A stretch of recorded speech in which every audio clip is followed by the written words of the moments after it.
Olá, 34 anos depois da reunificação, a Alemanha ainda está profundamente dividida. Hoje eu quero falar sobre a primeira vitória da extrema-direita em eleições na Alemanha depois da Segunda Guerra Mundial. Na Alemanha do pós-guerra, a Alemanha Ocidental adotou o voto distrital misto, que já foi cogitado aqui no Brasil. A metade da Câmara Federal, Bundestag, é eleita pelo voto proporcional, a outra metade pelo voto distrital. O país é dividido em distritos e de cada distrito sai um deputado. Para evitar que nazistas e comunistas entrassem no Parlamento Federal da Alemanha Ocidental, há uma cláusula de barreira de 5%. E a União Democrata Cristã, o partido dos chanceleres na Alemanha e na Áustria, o primeiro-ministro é chamado de chanceler, então dos chanceleres Konrad Adenauer, Heinrich Lübke, Helmut Kohl e Angela Merkel, da direita conservadora e democrática. A CDU sempre foi o mais para a direita possível, assim como o Partido Conservador no Reino Unido, para impedir o surgimento de partidos de extrema-direita na Alemanha neonazistas. A alternativa para a Alemanha é uma reação ultranacionalista e ultraconservadora a esta onda de imigrantes. É anti-imigrantes, anti-muçulmanos, anti-LGBTs e antifeminista. Promete lutar contra o que chama de decadência da era moderna, restaurar a família tradicional e trazer de volta a mulher tradicional, que se casa, tem muitos filhos, cuida da casa e se encontra com Deus. Nisto, a AfD entra em atrito com o eleitorado da antiga Alemanha Oriental, onde desde os anos 1950 as mulheres eram estimuladas a estudar e trabalhar em todas as profissões e deixavam seus filhos, desde bebês a partir de 3 meses de idade, em creches controladas pelo Estado. No início do ano, quando foram descobertos planos de deportação em massa, a AfD foi alvo de grandes manifestações de protesto do movimento antinazista na Alemanha. A AfD nasceu em 2013, inicialmente como um partido eurocético contra a União Europeia e especialmente contra a ajuda financeira à Grécia, que enfrentava uma grave crise financeira, e também a Irlanda, a Espanha e Portugal. Todos esses países estavam quebrados, quer dizer, tinham dificuldades, não conseguiam pagar as suas dívidas públicas por causa da grande recessão de 2008 e 2009, que levou à chamada crise do euro, que vai até 2014.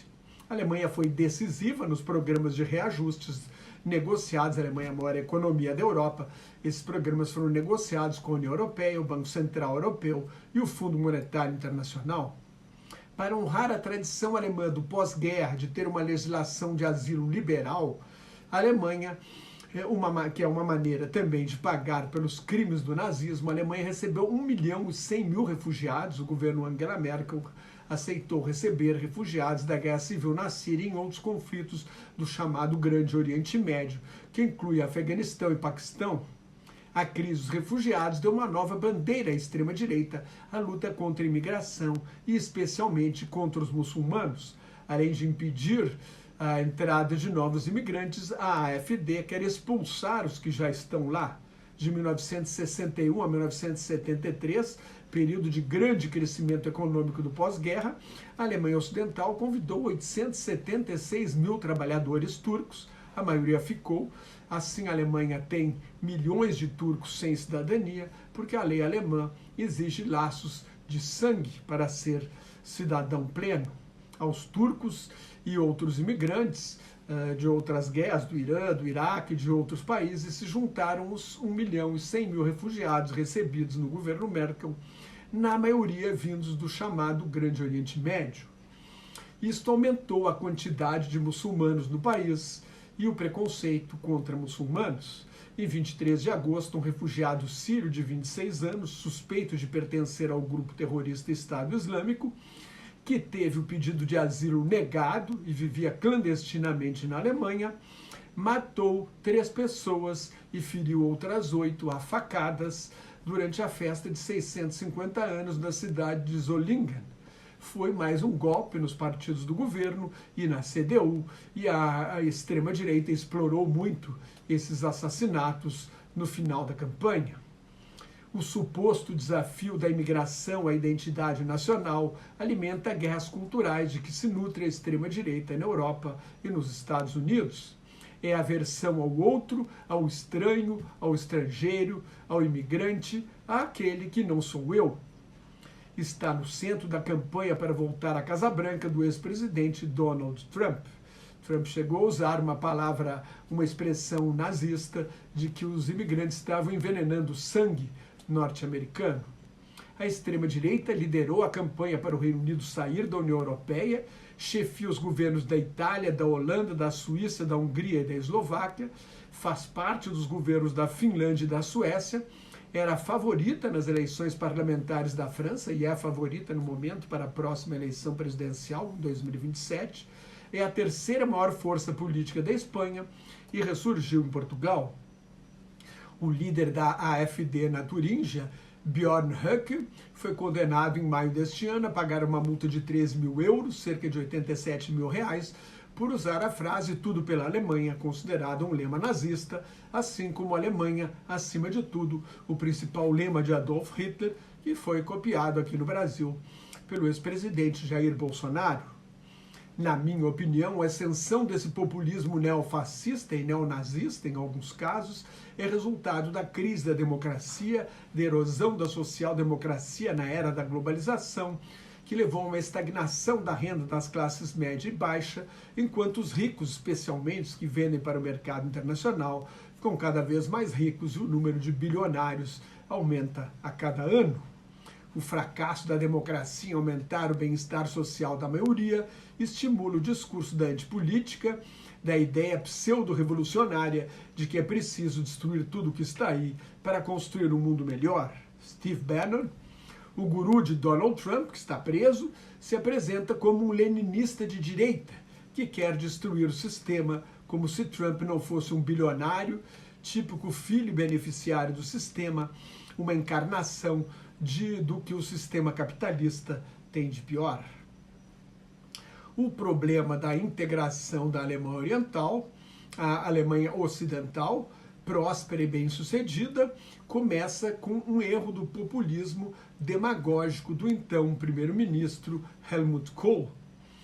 Na época da reunificação da Alemanha, que foi em 3 de outubro de 1990, o marco oriental valia 1/6 do valor do marco ocidental, mas Kohl fez a conversão na base de 1 por 1, como a produtividade no oeste era muito maior, isto criou um desequilíbrio de longo prazo. Até hoje, o país está dividido economicamente. Os níveis de renda, salários e empregos do leste são inferiores.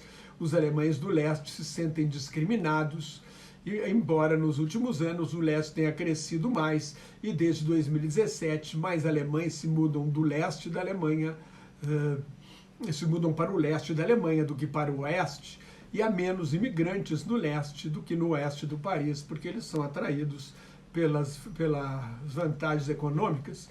Os grandes partidos da Alemanha, a realidade é essa, nunca se estabeleceram na antiga Alemanha Oriental, onde há uma sensação de que eles foram negligenciados e abandonados na reunificação do país. Por isso a AfD é forte no leste.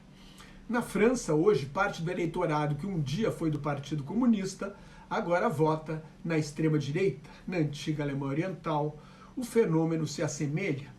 A grande participação de 74% do eleitorado, na média, nos 2 estados onde houve eleições, indica o desejo dos eleitores de punir os partidos do governo.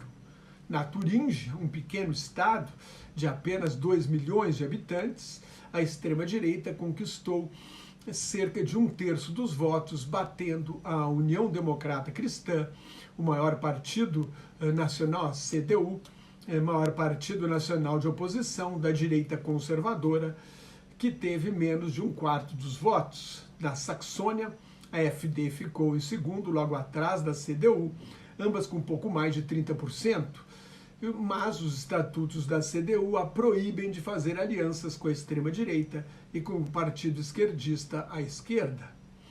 Nesses 2 estados, a aliança Sarah Wagenknecht BSW ficou em 3º lugar. É um partido nacionalista e populista de esquerda, eurocético, populista de extrema esquerda, eurocético, extremamente conservador, com quem a CDU terá problemas para formar o governo, porque discordam em quase tudo da questão social ao apoio à Ucrânia.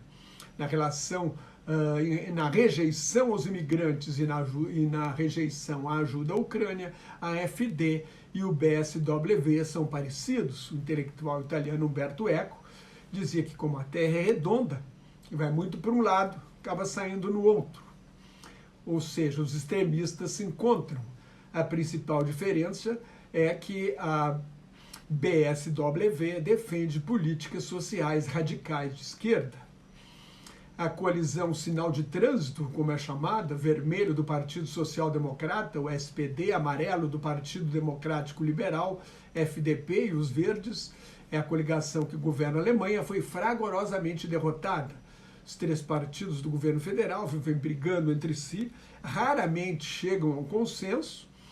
O SPD mal superou o limite mínimo com a cláusula de barreira de 5% para entrar nos dois parlamentos estaduais, teve 6,1% na Turíngia e 7,6% nas Saxônias.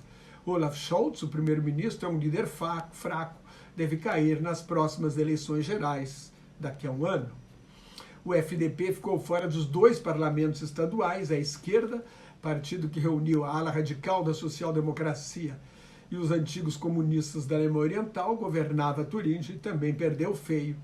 Ficou em quarto lugar no estado com 13,1% dos votos.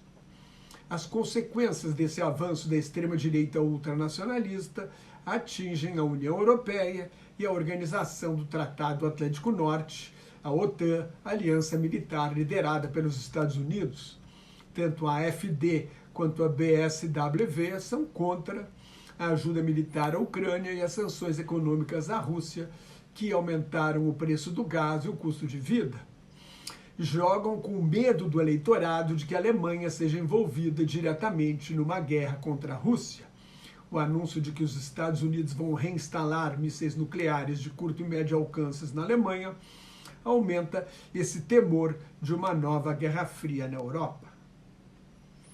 Os Estados Unidos, voltando lá à Guerra Fria, os Estados Unidos instalaram os chamados mísseis nucleares intermediários na Europa a partir de 1º de novembro de 1983. Era o auge da chamada Segunda Guerra Fria, que começa com a invasão soviética ao Afeganistão no Natal de 1979.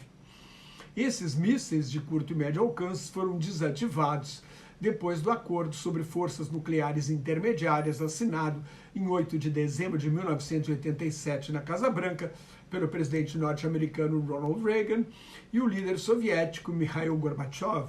Foi o primeiro acordo que eliminou toda uma classe de armas nucleares, pois agora elas estão de volta. O mundo é hoje um lugar muito mais perigoso do que no fim do século passado, quando acabou a Guerra Fria.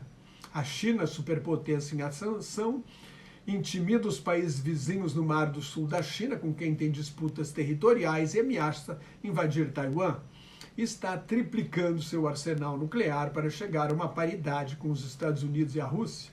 Os Estados Unidos, em declínio relativo, da sua maior potência tecnológica e militar, estão decididos a não deixar a China passar à frente e prometem defender Taiwan se a China invadir. A Rússia está em clara decadência, invadiu a Ucrânia e ameaça usar armas nucleares. A Coreia do Norte desenvolveu armas nucleares e tenta obter tecnologia de mísseis para atingir os Estados Unidos. E a República Islâmica do Irã está prestes a fazer a bomba atômica, o que pode deflagrar uma corrida nuclear no Oriente Médio, onde Israel já tem a bomba e outros países também vão querer, entre eles a Turquia e a Arábia Saudita, que têm ambições de serem potências regionais. Se você gostou, assine meu canal no YouTube, leia meu blog Globalização em Crise, me siga no Twitter. Aliás, o Twitter não existe mais, quer dizer, está temporariamente fora do ar. Então me siga no Facebook, no Threads, no LinkedIn e no Facebook colaboro com o Grupo Quarentena News. E muito obrigado pela sua atenção, fique em paz, até mais, tchau.